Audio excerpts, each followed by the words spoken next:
What if an emperor's legacy was so tainted, so reviled, that Rome itself sought to erase him from the annals of time? This isn't the plot of a historical drama or a work of fiction. This was a real policy, a calculated effort to wipe an emperor's name, face, and very existence from the pages of history. This wasn't just reserved for emperors, traitors, disgraced officials. Anyone who fell far enough from favor could find themselves on the receiving end of this ultimate punishment. Imagine a world where your greatest fear isn't death, but being forgotten. Imagine the uproar when he elevated Eastern gods above Jupiter himself, the king of the Roman pantheon.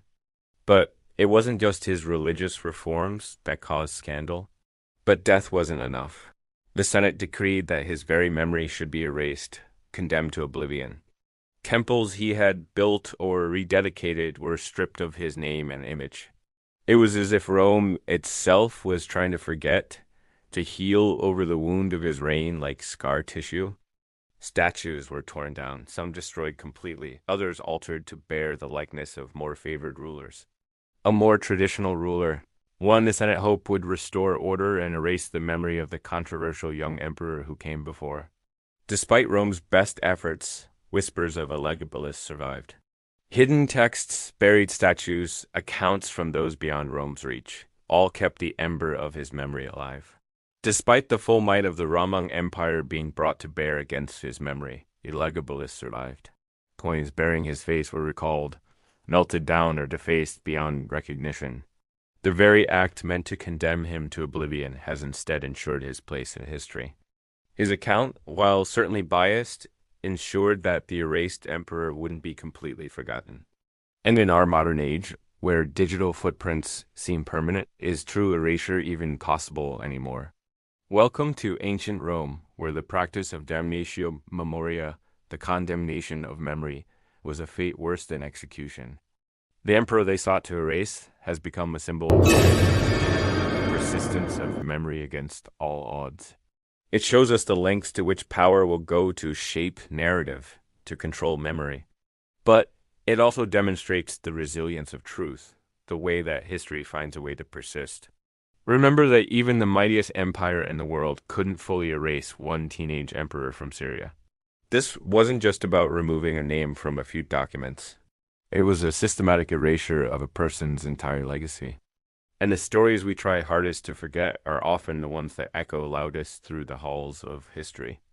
The gaps left by damnatio memoriae have become a subject of study in themselves, prompting questions about power, memory, and the nature of historical record. In our digital era, where information is eternal and erasure nearly impossible, the story of the Emperor Rome tried to forget has captured imaginations anew. Was he truly fit to rule? The whispers grew louder, the discontent more palpable. The army, once his supporters, began to turn. The Senate, never fully behind this Syrian upstart, saw their opportunity. Picture coins being melted down, statues toppled and defaced, inscriptions chiseled away. Every trace of an individual's existence methodically destroyed. But let's focus on one emperor in particular. A young ruler from Syria, barely more than a teenager when he ascended to the throne. His name was Elagabalus, and his short reign from 218 to 222 would leave an indelible mark on Roman history, ironically, by almost being erased from it entirely. Elagabalus wasn't your typical Roman emperor. He brought with him religious practices that shocked and offended Roman traditionalists. Rumors swirled about his behavior, his preferences, his very identity. In 222 AD, at the tender age of 18, Elagabalus's short and tumultuous reign came to a violent end. And so began one of history's most thorough attempts at erasure.